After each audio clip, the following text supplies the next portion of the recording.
She stood on the stage accepting her award, tears streaming down her face, and said something that made everyone in that auditorium go silent.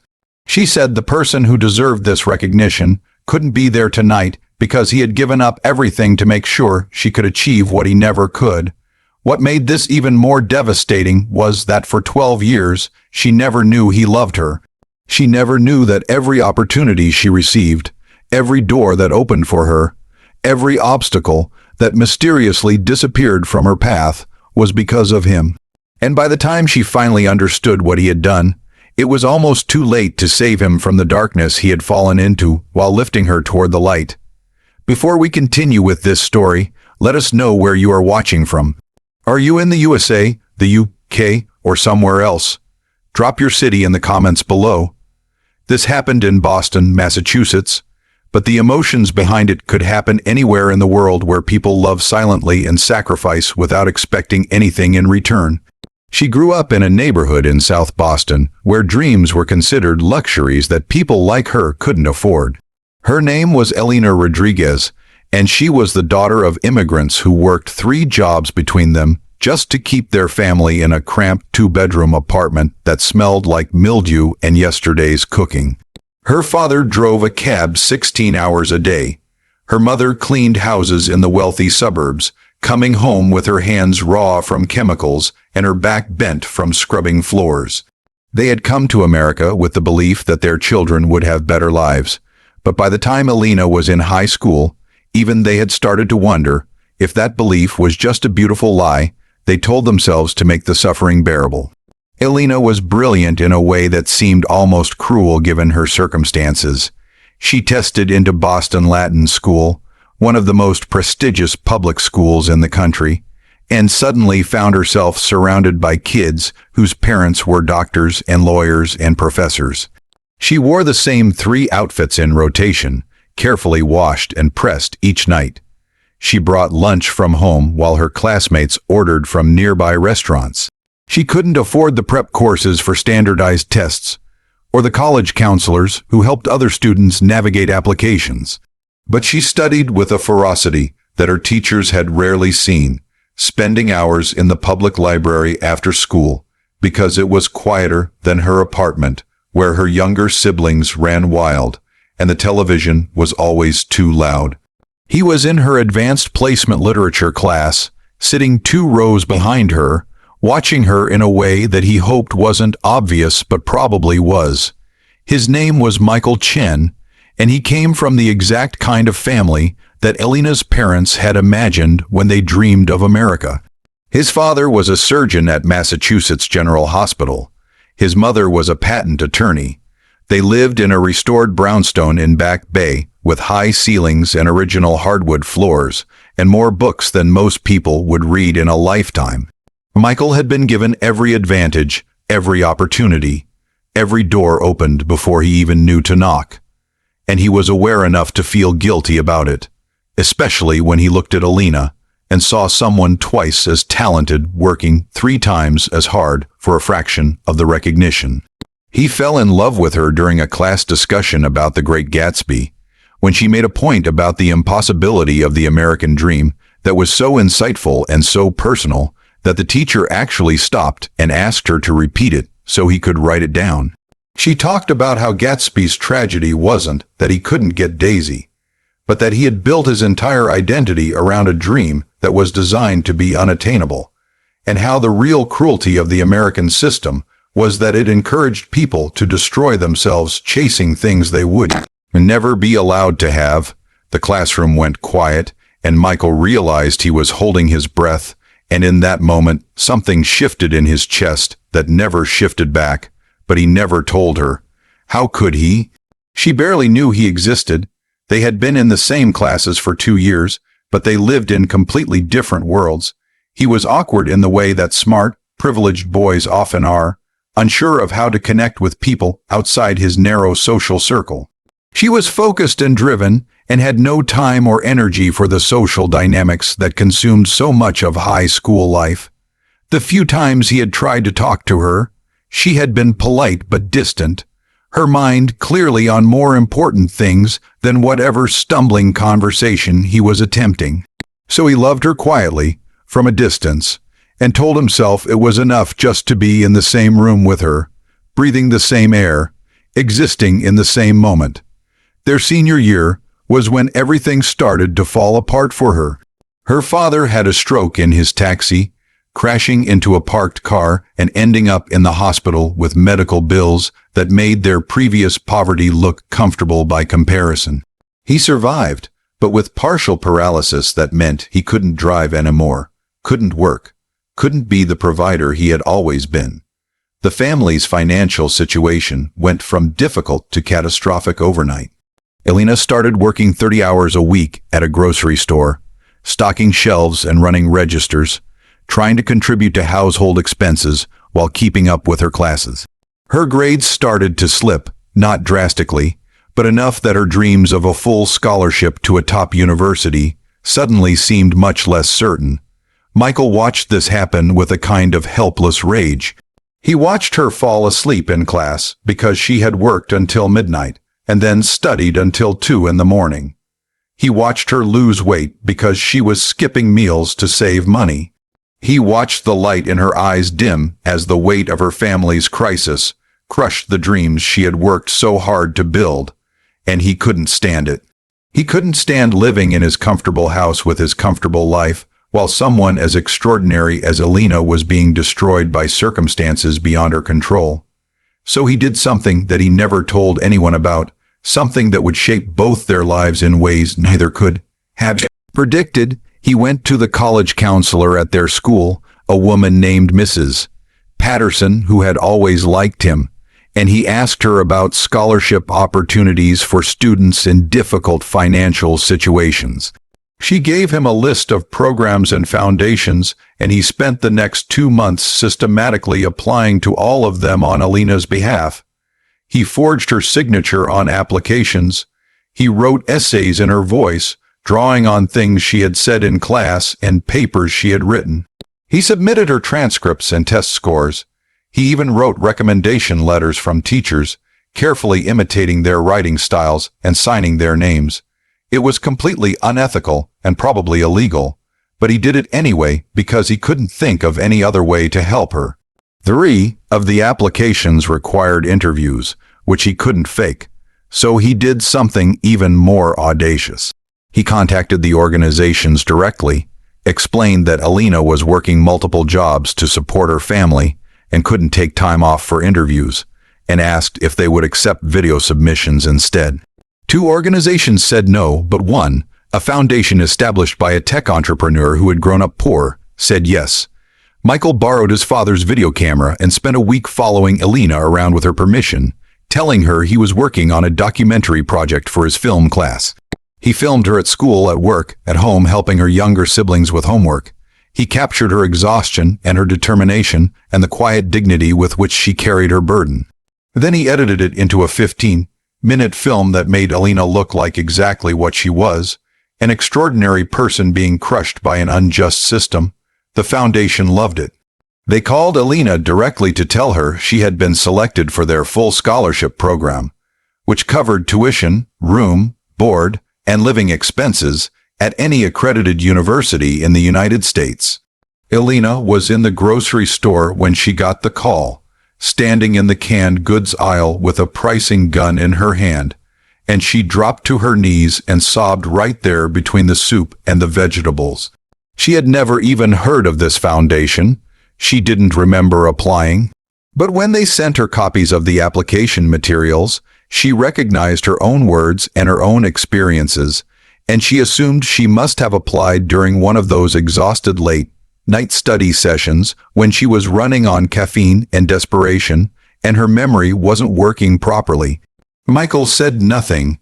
He watched her celebrate, watched her family celebrate, watched her teachers congratulate her, and he kept his secret. He told himself it didn't matter who had done the work of applying as long as she got the opportunity she deserved. But there was a part of him that ached with the knowledge that she would never know, that his greatest act of love would remain forever invisible, that he would spend the rest of his life knowing he had changed her trajectory without being able to claim any credit for it. They graduated. Elena went to Columbia University in New York to study political science and economics.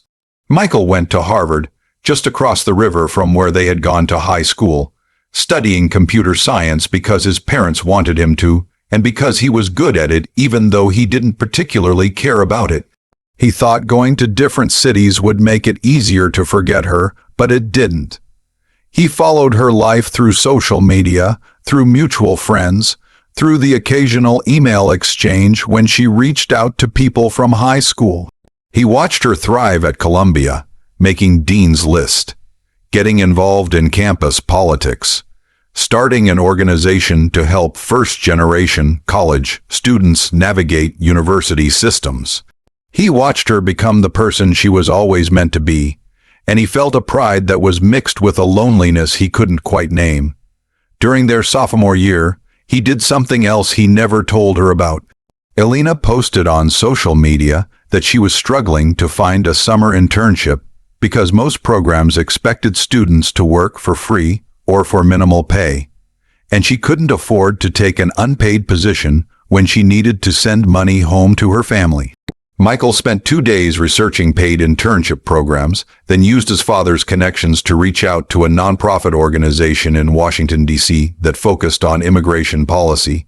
He told them about Elena, sent them her resume, talked about her background and her potential. He made it clear that he was just a family friend trying to help, nothing more. The organization interviewed her and hired her for a paid internship that summer, and she spent 3 months working on policy proposals that would later influence actual legislation. This became his pattern. Every time Elena faced an obstacle, Michael worked behind the scenes to remove it. When she needed a laptop for school and couldn't afford one, he anonymously donated one to the scholarship foundation that supported her, requesting it be given to her specifically. When she was struggling to find housing for her junior year because of bad credit from her family's medical debts, he called the landlord pretending to be a references and vouched for her character. When she applied for a prestigious fellowship program for her senior year but was concerned about the interview, he created a fake email account and sent her a detailed prep guide that covered every question she might be asked, drawing on his knowledge of how these programs operated. He became a guardian angel she didn't know she had, shaping her path from the shadows. But this kind of secret heroism came with a cost that Michael didn't anticipate. He became so focused on Elena's life that he neglected his own. He dropped out of student organizations because he was too busy researching opportunities for her. His grades suffered because he spent his time writing recommendation letters and making phone calls on her behalf instead of studying for his own exams. His parents started to worry about him, noticing that he seemed distracted and unhappy, that he had stopped talking about his own future, and seemed obsessed with following the career of someone they had never heard of. His father sat him down during winter break of his junior year and asked him directly what was going on, whether he was depressed or using drugs or involved in something illegal. Michael told him a version of the truth. He said there was someone he cared about who needed help, and he was trying to provide it. His father asked why this person couldn't help themselves or get assistance from their own family. Michael tried to explain about systemic inequality, about how the American system was designed to keep people like Elena down no matter how talented they were, about how someone with his privilege had a responsibility to use it to level the playing field. His father listened and then said something that Michael would remember for years, that helping people was admirable, but destroying yourself to save someone else wasn't heroism. It was a different kind of selfishness, because eventually you would collapse, and then you wouldn't be able to help anyone. Michael didn't listen. He couldn't. He had invested too much into Elena's success to stop now. He told himself that once she graduated and got established in her career, he could step back, could focus on his own life, could maybe even tell her what he had done. He just needed to get her through a few more years, just needed to make sure she had a strong enough foundation that the system couldn't pull her back down. It was a reasonable plan except for one problem. Elena's obstacles didn't stop, and neither could he. During their senior year, Elena applied to graduate programs in public policy. She was aiming for the top schools: Harvard Kennedy School, Princeton School of Public and International Affairs, Stanford. She had the grades and the recommendations and the experience, but she was competing against hundreds of other brilliant students, and the acceptance rates at these programs were brutally low. Michael knew that getting into one of these programs would determine the trajectory of the rest of her career, would open doors that would otherwise remain closed, would give her access to networks and opportunities that were essential for someone from her background. So he did something that crossed a line he hadn't even known existed. He hacked into the application systems of the schools she was applying to. It wasn't difficult for him. He had been coding since he was 12 and had spent the last 3 years studying computer science at Harvard, and university security systems were notoriously weak. He didn't change her applications or falsify anything.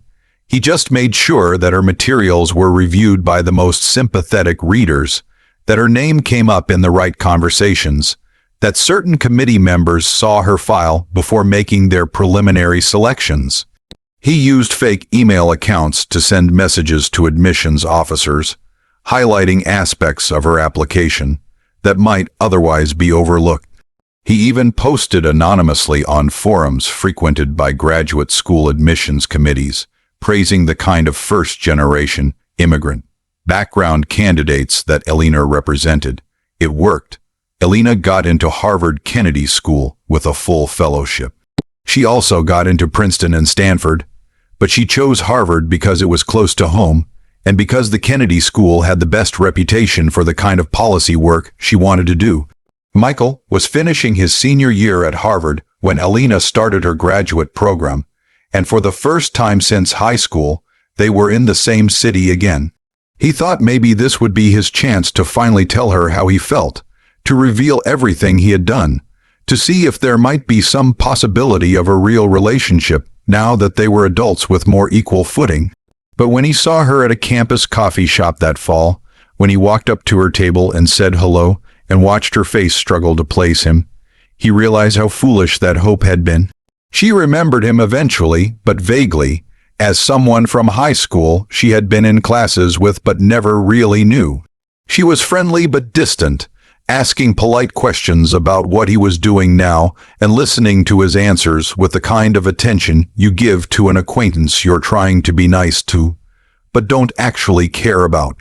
He told her he was working at a tech startup in Cambridge, which was true. He didn't tell her that he had turned down offers from Google and Facebook because he wanted to stay in Boston near her. He didn't tell her that he spent his evenings researching policy organizations she might want to work for after graduation, or that he had already started reaching out to his parents' connections to build a network she could tap into when the time came. They exchanged numbers and promised to get coffee sometime, the kind of promise that people make when they both know it will never happen. She was busy with her graduate program, drowning in reading and seminars and the intense competition of a school full of ambitious overachievers. He was busy with work and with continuing his secret project of managing her career from behind the scenes. They didn't get coffee. They barely texted. And Michael continued to love her from a distance, continued to shape her path without her knowledge, continued to sacrifice pieces of himself that he didn't fully understand he was sacrificing. The startup he worked for was doing well, growing quickly, attracting investment. Michael was one of the lead developers and could have made a fortune if he had focused on it properly. But he was distracted, spending more time on Elena's career than his own, making mistakes in his code, missing deadlines, showing up to meetings unprepared. His co-founders started to lose faith in him. They had multiple conversations about his performance, asking if there was something going on in his personal life, whether he needed time off, whether maybe this wasn't the right fit for him anymore. Michael promised to do better but never did. His heart wasn't in it. His heart was in a graduate school classroom where Elena was learning about policy analysis and economic development, and all the tools she would need to change the world. During Alina's second year of graduate school, his startup was acquired by a larger tech company. Michael's shares were worth over $2 million, more money than he had ever imagined having at 24 years old. His co-founders were ecstatic, talking about what they would do with their newfound wealth, making plans for their next ventures. Michael barely cared about the money except as a tool he could use to help Alina. He started a small private foundation, registering it under a name that had no connection to him, and used it to fund fellowships and grants for students from backgrounds similar to Alina's. He made sure the foundation's selection criteria were written in a way that Alina would be a perfect fit for every program they offered. He even hired someone to manage the foundation so his involvement wouldn't be traceable. Alina applied for and received multiple grants from this foundation during her time at the Kennedy School, never knowing that the money was coming from someone who had loved her since high school. The grants paid for her to attend conferences, conduct research, travel to developing countries to study economic policy, all experiences that enriched her education and built her resume. She was grateful to this mysterious foundation that seemed to understand exactly what she needed and when she needed it. She wrote thank you letters to the foundation's board of directors, letters that Michael read and reread, treasuring these small indirect expressions of gratitude that were the closest he would ever come to being thanked for what he had done. But his life was falling apart in ways that he didn't fully recognize until it was almost too late.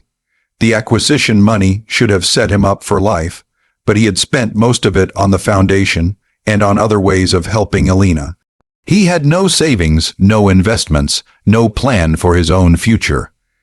He had dropped out of the tech industry entirely, burning bridges with his former co-founders who felt betrayed by his lack of commitment during the crucial final year before the acquisition. He had no romantic relationships because he was still emotionally invested in someone who barely knew he existed. His parents were worried about him constantly, seeing him withdraw into himself, become isolated, lose the spark that had once defined him. His father suggested therapy. His mother suggested medication for depression. Michael insisted he was fine, even as he felt himself disappearing into the shadow of Alina's increasingly bright star. Alina graduated from the Kennedy School at the top of her class.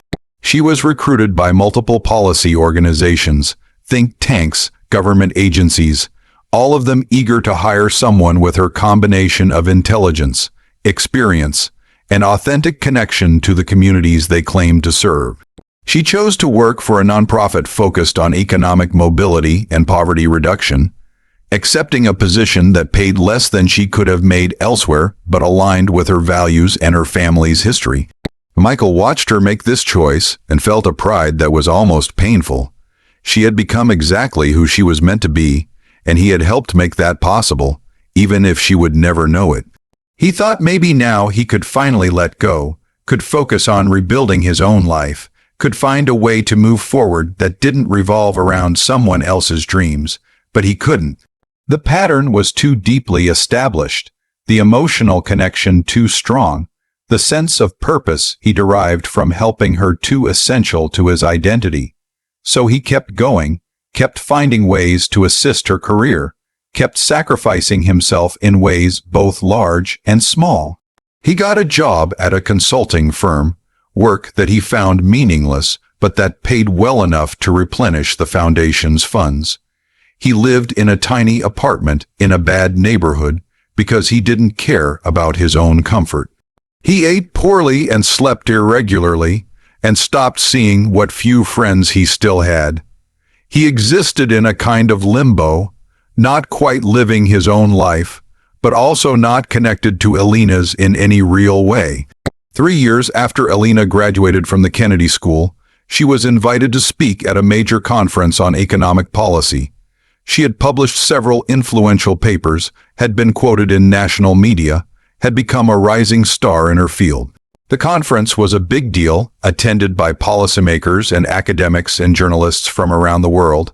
Michael wasn't invited, but he went anyway, buying a ticket under a fake name, sitting in the back of the auditorium where she wouldn't see him. He wanted to watch her receive the recognition she deserved, wanted to witness the culmination of everything they had both worked for, even if only one of them knew it was a collaborative effort. Elena gave a brilliant speech about structural barriers to economic mobility and policy solutions that could actually make a difference. The audience was captivated, hanging on every word, and when she finished, they gave her a standing ovation that lasted several minutes. Then came the cue and a session, and a journalist asked her a question that changed everything. The journalist said that Elena's rise was remarkable given where she had started, and asked if she could talk about the role that luck and privilege had played in her success, about whether her story could be replicated or whether it was a statistical anomaly. Elena paused for a long moment before answering, and Michael could see her composing her thoughts carefully. Then she said something that made his heart stop. She said that she had been thinking about this question a lot lately, that her success hadn't felt entirely like her own, that there had been too many coincidences, too many perfect opportunities appearing exactly when she needed them, too many obstacles mysteriously removed from her path. She said she had started doing research, trying to trace back the sources of various scholarships and grants and opportunities she had received, and what she had found troubled her. She said it appeared that someone had been manipulating her life from behind the scenes, forging applications, creating opportunities, essentially engineering her success without her knowledge or consent. The audience went silent, and Michael felt his blood turn to ice. Elena continued, her voice steady, but with an edge of anger underneath. She said that at first she had been grateful, had assumed whoever did this had good intentions, but the more she thought about it, the more violated she felt. She said that her entire career had been built on a foundation she hadn't laid herself, that every achievement was now suspect, that she didn't know which of her successes were real and which were manufactured. She said she felt like a puppet whose strings she couldn't see, and that the worst part was not knowing who had done this or why, only that someone had decided she couldn't succeed on her own and had taken away her agency in her own life. Michael sat frozen in his seat, watching her speak these words, understanding for the first time what he had actually done. He had thought he was helping her, but he had been robbing her of something essential, her right to fail or succeed on her own terms, her ability to know that her achievements were truly hers. He had turned her into a project, a cause, a way to feel useful and purposeful, and he had never once asked her if that was what she wanted. He had loved her, but it had been a selfish love, one that centered his need to be her savior rather than her need to be her own person. After the speech, after the applause and the networking and the congratulations, Michael waited outside the conference center in the cold. He knew what he had to do, even though it terrified him. When Elena finally emerged, alone for a moment, heading toward where a car was waiting to take her to the airport, he stepped forward and said her name. She turned, recognized him vaguely as someone from high school, and smiled politely before starting to move past him. He said her name again, more urgently, and told her he needed to talk to her about what she had said in her speech. Something in his voice made her stop and really look at him, and he saw the moment when she started to understand. They went to a diner around the corner, one of those anonymous 24-hour places that exist in every city, and Michael told her everything. He started with the scholarship applications senior year of high school, and continued through every intervention, every manipulation, every grant and opportunity and mysterious piece of luck that he had engineered. He told her about the foundation, about the hacked application systems, about the fake emails and the carefully placed recommendations. He told her about loving her since they were 17, about watching her struggle and not being able to stand it, about thinking he was helping when really he was stealing something from her that he could never give back. He expected her to be angry, to yell at him, to maybe even call the police. What he didn't expect was for her to start crying. She didn't cry like someone who was sad. She cried like someone who was grieving, mourning the version of her life story that she had believed was true. She said that she had built her entire identity around being someone who had overcome impossible odds through her own determination and intelligence. She had given speeches about it, written about it, used her story to inspire other first-generation students. And now she didn't know what was real. She didn't know if she had actually earned her scholarship to Columbia or if Michael had manufactured it. She didn't know if her internships and grants and job offers were based on her merit or on his interventions. She said he had turned her into a fraud without ever intending to, and she didn't know how to live with that knowledge. Michael tried to tell her that her talent was real, that all he had done was open doors, but she was the one who walked through them, that she had done the actual work and earned the actual achievements. But she cut him off, her voice sharp now with anger that had been building beneath the grief. She said that wasn't the point, that he had taken away her ability to know what she was capable of without his help, that every success would now be shadowed by the question of whether it was really hers. She asked him how he could claim to love her while simultaneously refusing to believe she could succeed without his manipulation. She asked him if he had any idea how demeaning it was to discover that someone had been managing her life like she was a child who couldn't be trusted to make her own decisions. He had no good answers. Everything he said sounded like excuses or rationalizations. He tried to explain his intentions, but couldn't make them sound like anything other than selfishness dressed up as altruism. She told him that she didn't want to see him again, that she needed time to process this and figure out what it meant for her life and her career, that his presence was a reminder of everything she had lost even as she gained everything he had helped her achieve. She left the diner, leaving him sitting alone at a table sticky with syrup and decades of other people's conversations, feeling like he had just destroyed the only thing that had ever mattered to him. The weeks that followed were the darkest of Michael's life. He stopped going to work, stopped answering calls from his parents, stopped doing anything except lying in his apartment, replaying that conversation in the diner over and over.